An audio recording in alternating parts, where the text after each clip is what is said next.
বিসমিল্লাহিররহমানিররহিম। আসসালামু আলাইকুম। আমি জান্নাত, ওয়েলকাম টু মাই চ্যানেল। কেমন আছো তোমরা সবাই? আশা করি খুব ভালো আছো। আলহামদুলিল্লাহ আমি ভালো আছি। আমি এখন ফুলকপি দিয়ে ফুলকপির ভাজি করব। তার জন্য খুব সুন্দর করে কেটে কুচি কুচি করে নিয়েছি, আর আমি ডাঁটাগুলাও নিয়েছি। এখন আমি প্রথমত এখানে পরিমাণ মতো তেলটা দিয়ে দিচ্ছি।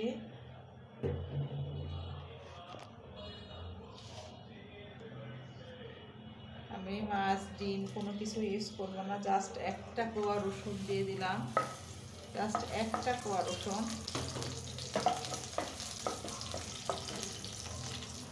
রসুনটা ভাজা হয়ে গেছে। এখন আমি কাঁচা লঙ্কা পেঁয়াজ কুচি দিয়ে দিলাম একটু বেশি করে।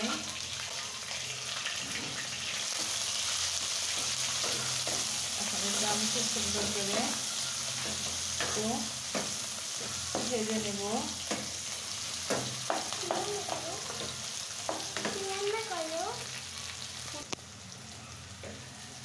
পেঁয়াজ রসুন আর কাঁচা লঙ্কাটা একটু হালকা ভাজা ভাজা হয়ে গেছে। আমি এখানে একটুখানি জাস্ট হলুদ দেব, অল্প একটু।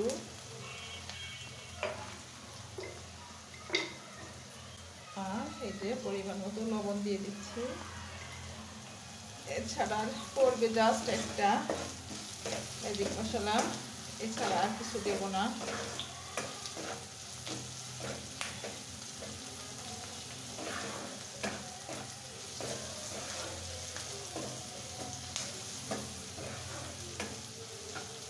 এখন আমি ফুলকপিটা দিয়ে দিচ্ছি।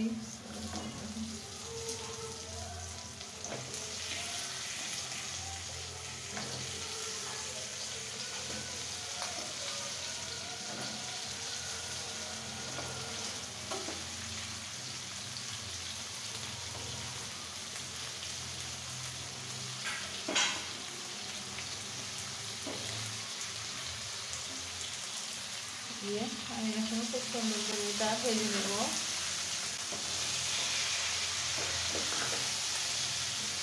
আমি কিন্তু এর ভিতরে আর কোনো মশলা দেবো না, জাস্ট নামানোর আগে একটা ম্যাজিক মশলা দিয়ে দিব, আর কিছু না।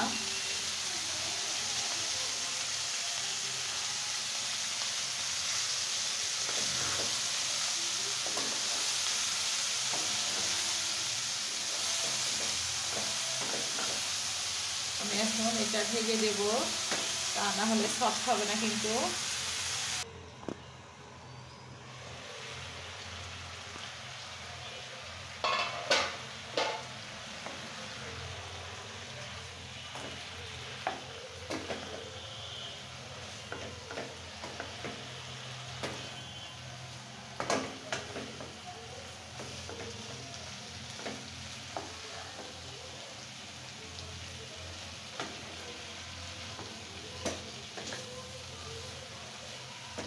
এই পর্যায়ে আমি ম্যাজিক মশলাটা দিয়ে দেব।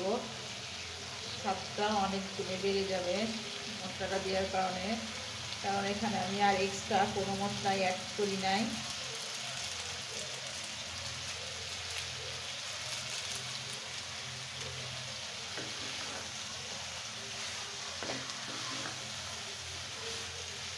লবণ, হলুদ, রসুন, পেঁয়াজ আর কাঁচা লঙ্কা ছাড়া আমি কিন্তু এটার ভিতরে আর কিছু দিই না। তেল আর এই ম্যাজিক মশলাটা দিলাম। এটা তোমরা অবশ্যই করে খেয়ে দেখো, অনেক অনেক ভালো লাগে।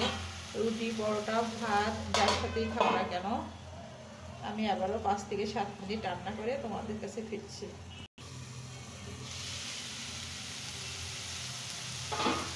বন্ধুরা, এই যে আমার ফুলকপি ভাজিটা হয়ে গেছে। দেখতে দেখো মাশাআল্লাহ কতটা সুন্দর লাগছে। আর এক বাটি তুলে কিন্তু আমার অলরেডি খাওয়া হয়ে গেছে। এত এত সুন্দর একটা ফ্লেভার বের হয়েছিল, না খেয়ে পারলাম না, তাই খেয়ে তোমাদের কাছে পরিবেশন করতে আসলাম। এখন আমি তোমাদের পরিবেশন করে দেখাচ্ছি। এই যে বন্ধুরা, আমার ফুলকপি তরকারিটা হয়ে গেছে, তরকারি বলছি সরি, ভাজিটা হয়ে গেছে। বন্ধুরা, আমার ভিডিও যদি তোমাদের ভালো লেগে থাকে অবশ্যই লাইক কমেন্ট শেয়ার করে দিও, পাশে থাকা বেল আইকনটা অবশ্যই প্রেস করে দিও। তাহলে কী হবে, যখন নিত্য নতুন ভিডিও আপলোড করবো আমি সাথে সাথে নোটিফিকেশন চলে যাবে তোমাদের কাছে। সবাই ভালো থাকে, সুস্থ থাকে। আসসালামু আলাইকুম, আল্লাহ হাফিজ।